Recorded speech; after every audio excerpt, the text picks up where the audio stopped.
Em instantes, daremos início a mais uma entrevista do canal de podcast O Marqueteiro. Você pode acompanhar também esta entrevista pelas principais plataformas de podcast.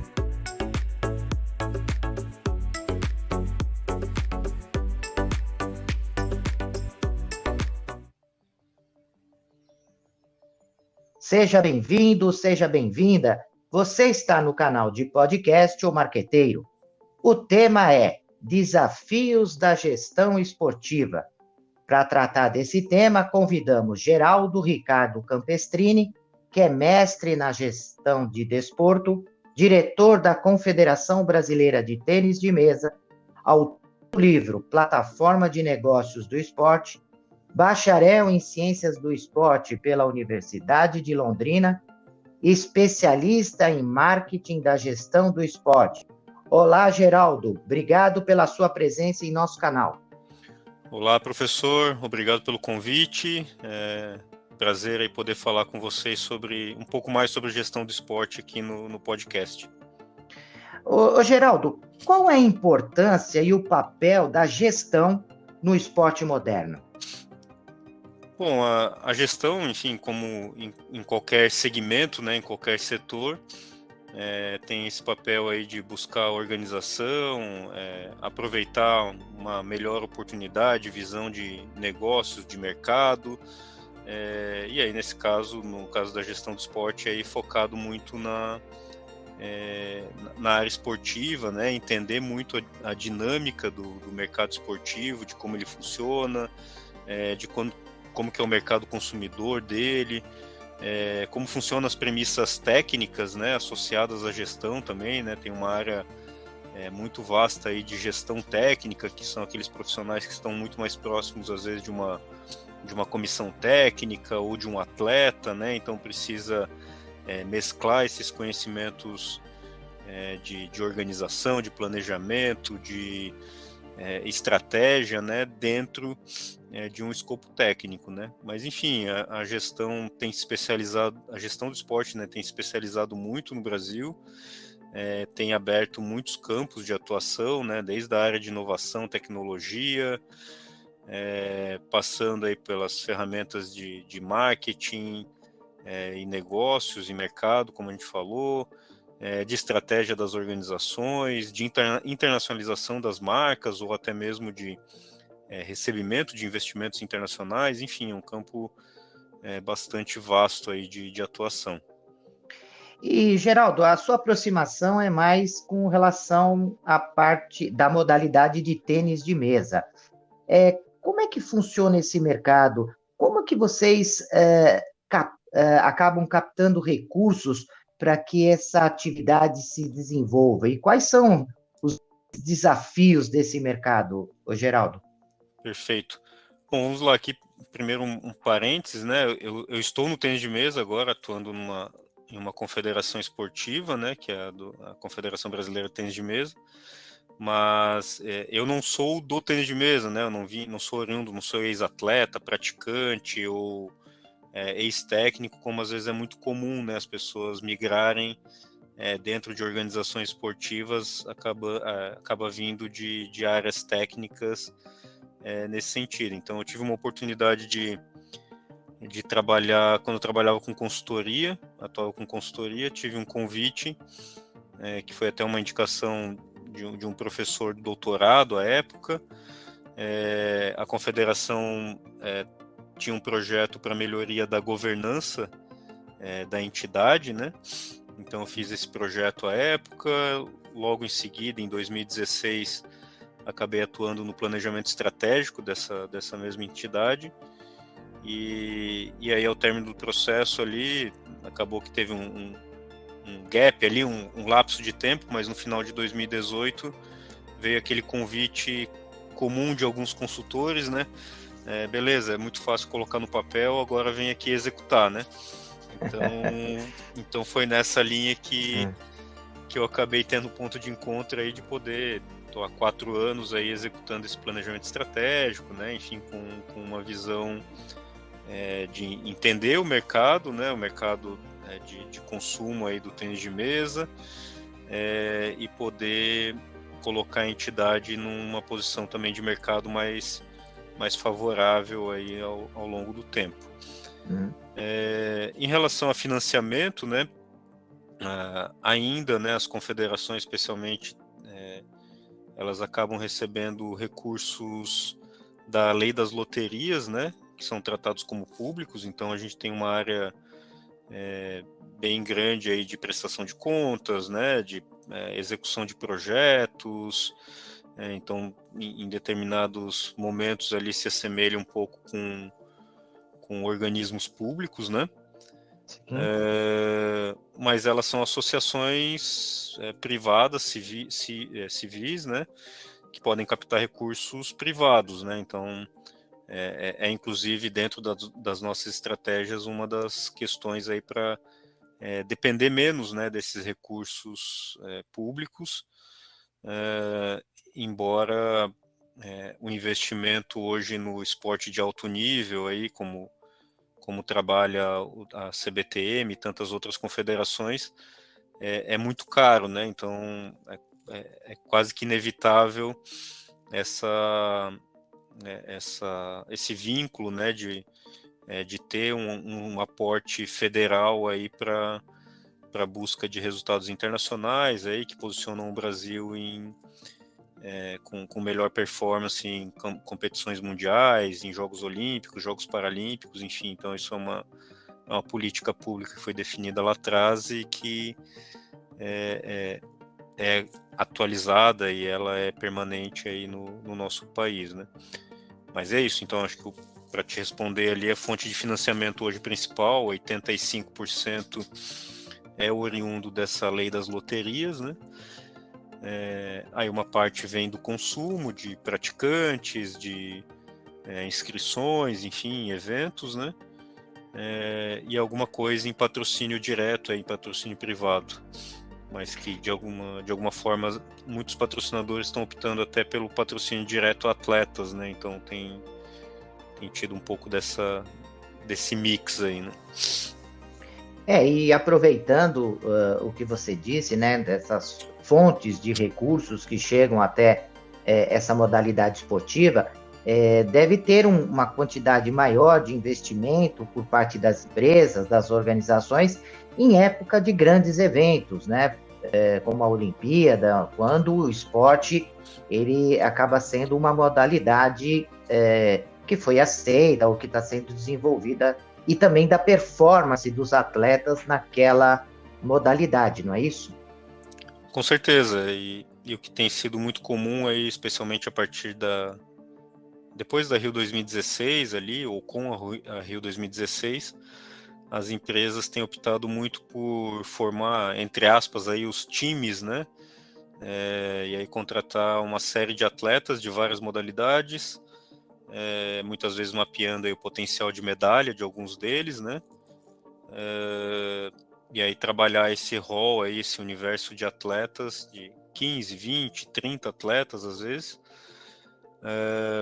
uma vez que também os atletas têm um alcance importante em redes sociais, em mídia, enfim, apostando que alguns deles possam trazer medalhas e gerar a repercussão ali que as empresas buscam também, né? Então teve muito essa dinâmica agora no ciclo de Tóquio 2020 e tem se repetido agora para Paris 2024, né? A gente sabe que tem atletas do tênis de mesa no time Ajinomoto, time Petrobras, enfim, Nissan acho que agora até saiu um pouco, mas enfim, são empresas aí que acabam tendo um aporte diferente que acaba não entrando diretamente nas organizações de fato, né? Mas é real, né? O movimento aí cresce geralmente quando se aproxima do principal mega evento ali, que são os Jogos Olímpicos, né? E os Jogos Paralímpicos na sequência.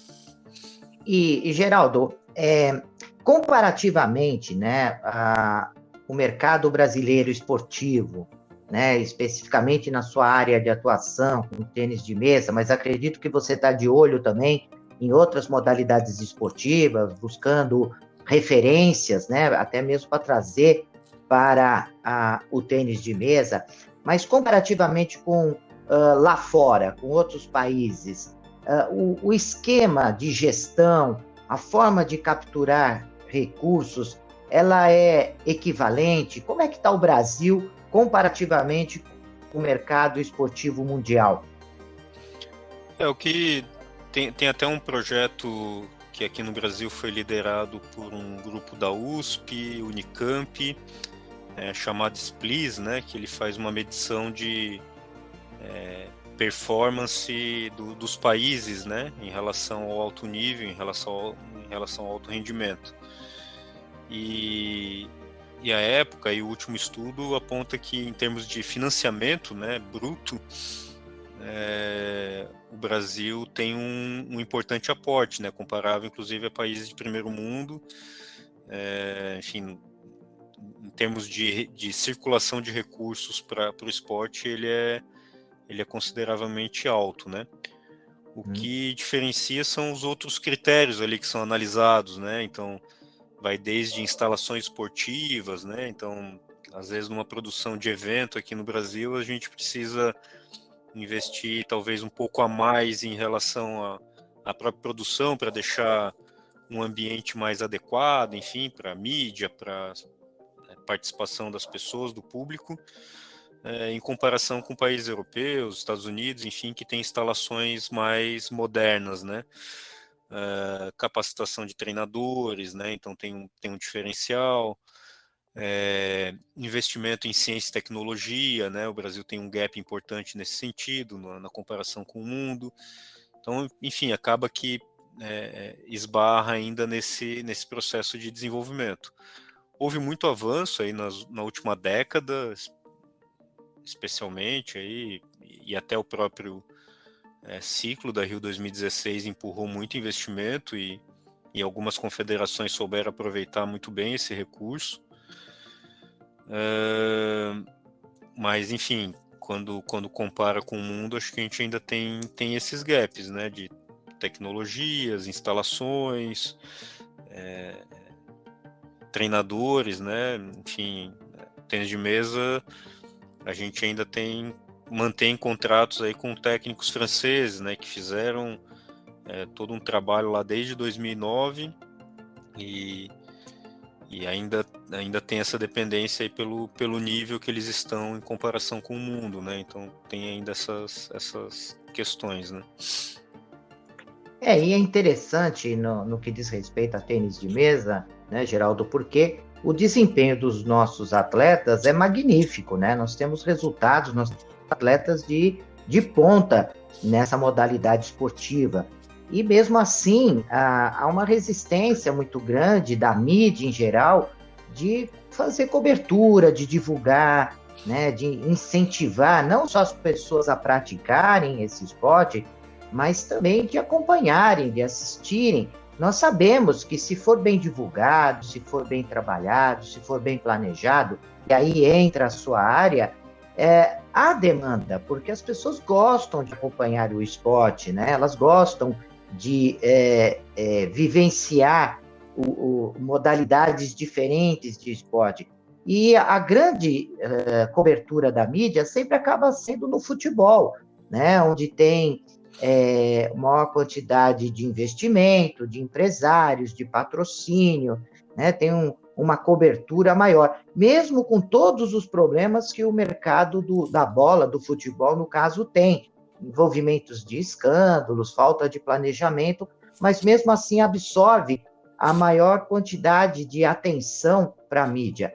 O que o mercado aí, a modalidade do tênis de mesa tem feito para mudar esse cenário? Com o incremento das redes sociais, com blogs, enfim, TikTok, tem algum projeto para que se possa incentivar mais, não só a prática, mas também o acompanhamento, né, desse tipo de esporte, Geraldo? Perfeito. Bom, até em relação à cobertura de mídia, né, e a competitividade em comparação com o futebol, eu gosto de me aproveitar de uma frase de um colega, o Sérgio Domenici, que é CEO, superintendente do NBB, do basquete, que ele fala que o basquete quer chegar a ser o primeiro esporte do Brasil, porque futebol não é esporte, é religião, né, no Brasil. Então não adianta a gente ficar brigando com futebol, porque é o Alconcura aí, né, nesse processo. E essa dinâmica acontece muito também nos países europeus, principalmente, né, diferente dos Estados Unidos, que é um pouco mais pulverizado, mas o futebol também é dominante lá, né, e as demais modalidades acabam tendo melhor aproveitamento de mercado, né. Em relação à cobertura midiática, né, enfim, as estratégias que a gente tem trabalhado e algumas confederações têm também feito bons trabalhos nesse sentido, de trabalhar melhor internamente o conteúdo que é produzido do tênis de mesa, né. Então, enfim, o professor já comentou, né, sobre as inúmeras oportunidades e possibilidades aí com redes sociais, aí como que a gente pode ter um alcance melhor, né? E a gente no tênis de mesa tem investido bastante nesse sentido aí, com Instagram, com conteúdos proprietários, produção de conteúdos de transmissão, né? Tanto é que agora neste mês, no mês de setembro aqui de 22, a gente conseguiu a primeira vez de um campeonato nacional sendo transmitido pelo Sport TV, mas enfim, foi uma conquista aí muito devido ao trabalho da nossa equipe interna, né, de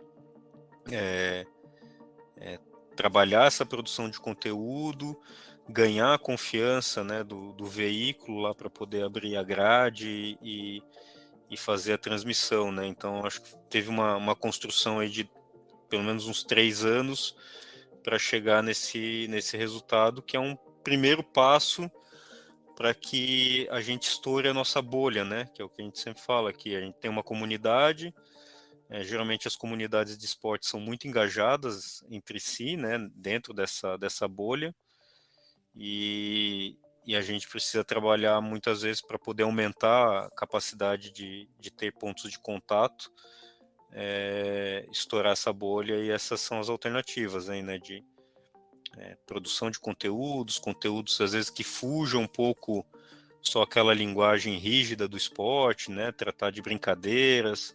A gente fez um manifesto para brincar com o ping-pong, né, que é a prática que todo mundo já jogou, né, na vida, na infância, na escola, e se não jogou vai jogar, porque vai acabar vendo uma mesa num hotel, na empresa, enfim, em algum lugar se vê uma mesa vai jogar, né? Então a gente começou a trabalhar um pouco dessa brincadeira também de diálogo com as pessoas, né? E é isso, eu acho que cada vez menos a gente tem uma cobertura massiva pela mídia de esporte, né? Embora tenha ampliado bastante aí os canais de esportes aí em pay-per-view ou em TV paga, mas cada vez mais a gente precisa investir em produção de conteúdo proprietário mesmo, que é o caminho sem volta, né? Sem dúvida, e eu fiz essa pergunta para você, né? E você tocou num assunto interessante, porque o tênis de mesa ele tem essa facilidade de não precisa de um estádio, de um ginásio enorme para ser praticado. Quer dizer, você pode ter uma sala, um hotel, né, na própria empresa, né, pode ter um espaço para a prática do tênis de mesa, fora que a própria prática tem um apelo social fantástico, né, porque ele pode ser praticado por pessoas de diversas idades e classes sociais, porque é um esporte onde você tendo uma mesa, tendo uma redinha, tendo uma bola e uma bolinha e tendo duas raquetes, você está praticando, né? E desenvolve a habilidade de raciocínio, a velocidade do pensamento, né? A atenção, o foco, né? São atributos extremamente interessantes.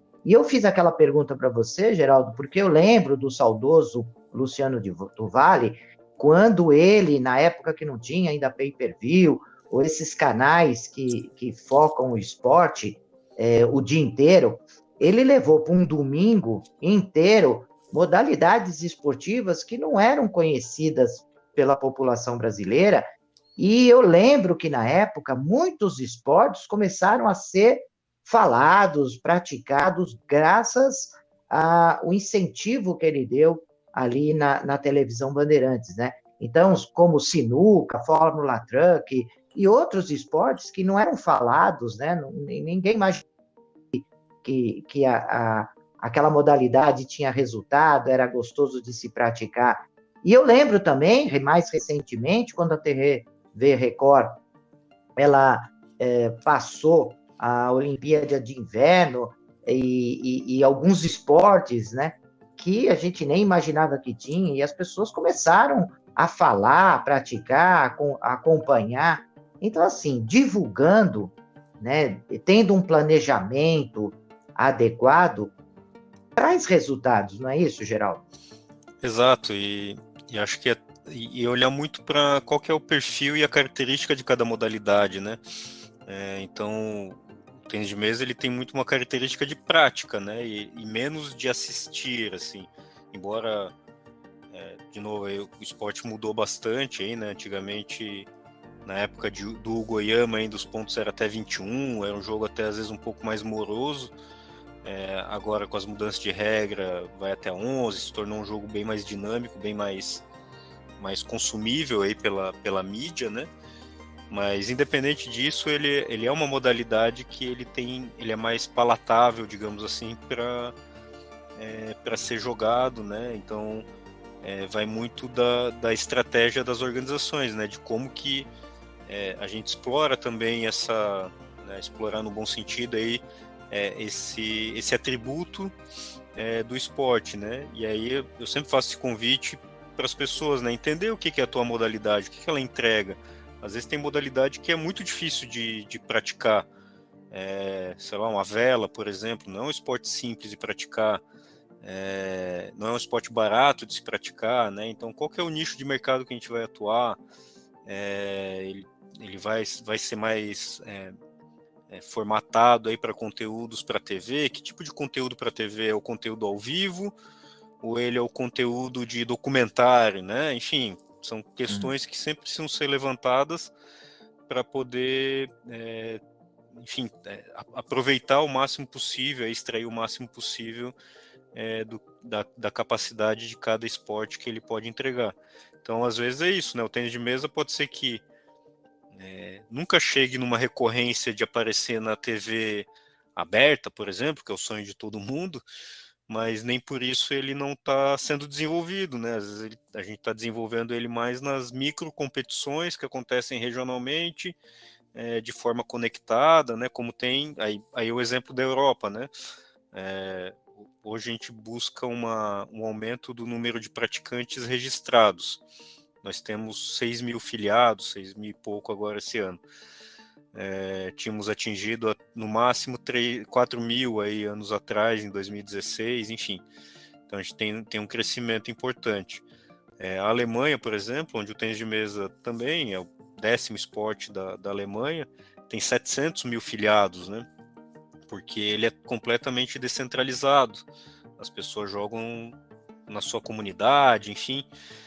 Então é isso que um pouco a gente está perseguindo também, né? Como que a gente conecta com mais gente? A gente sabe que tem gente jogando, mas como é que ele passa a jogar de forma oficial, né? Conectada com a confederação também, né?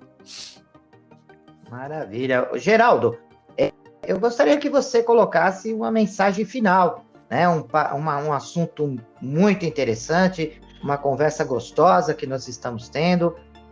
Eu gostaria que você falasse um pouco nessa mensagem final, né, para os alunos que estão acompanhando, né, esse podcast, alunos da PUC São Paulo, né, na disciplina de Negócios do Esporte, também os alunos do curso de Educação Física do Grupo C Educacional, que também acompanham esse podcast, e outros ouvintes, não só no Brasil, mas esse podcast está tendo uma abrangência em outros países, na Argentina, Espanha, Portugal, e Estados Unidos, que também acaba acompanhando. Então, eu gostaria que você apresentasse uma mensagem final e também, se você desejar, o contato, né, da confederação, o seu contato, para que esses alunos interessados, né, em se aproximar dessa modalidade ou da gestão esportiva possam fazer contato com você, possam te conhecer, possa conhecer o seu livro, né, Plataforma de Negócios do Esporte. Legal. Bom, acho que o recado aqui para o pessoal que está escolhendo aí a gestão do esporte, o meu recado é que vocês nunca mais vão conseguir sair dessa área, porque ela é deliciosa, enfim, tem uma série de oportunidades e desafios aí que são muito bacanas de estar nesse meio esportivo, né? Então, esse é o meu aviso, né? Quem está ingressando aí nesse mercado. E é verdade. E falar que a gente ainda tem muito que crescer, né, no Brasil, em termos de profissionalização, de especialização nas diferentes áreas da gestão do esporte. Enfim, eu costumo fazer a associação aí de que se a NFL está no Brasil, se a NBA está no Brasil, se a La Liga vem para o Brasil, é porque a gente é um mercado importante, né? Senão essas grandes ligas ou grandes clubes, né? Barcelona está por aí com projetos, enfim, tem uma série de equipes aí que tem escritórios no Brasil. Se o Brasil não fosse um mercado importante, eles não estariam aqui com certeza, né? Com então, certeza. Acho que é o nosso melhor indicador aí do potencial que a gente tem. E que a gente precisa isso, né, de evoluir a área, fazer crescer para poder fazer valer as oportunidades. Em relação a contatos, conexões, acho que para mim é mais fácil aqui pelo LinkedIn, né, podem procurar ali por Geraldo Campestrini, estou sempre por lá, às vezes coloco alguns conteúdos ali também para debates, trocas, enfim, e quem quiser acessar também pela CBTM, cbtm.org.br, lá você consegue também acessar as nossas redes sociais e acompanhar um pouco do nosso trabalho e da nossa equipe. Ok. Então, muito obrigado, Geraldo, mais uma vez, pela sua disponibilidade de tempo, de trazer tantas informações importantes para os nossos ouvintes e também mensagens, né, de estímulo para que esses jovens possam cada vez mais se aproximar das modalidades esportivas, seja através do tipo de gestão, ou se transformando em atletas. É extremamente importante essa prática, não só do ponto de vista social, mas também do ponto de vista econômico, porque traz riquezas para o país, né? É importante isso. Então, eu te agradeço mais uma vez pela sua disponibilidade e, prezados ouvintes, até o próximo podcast. Deixe seus comentários, sugestões e opiniões. E aproveite e se inscreva no canal.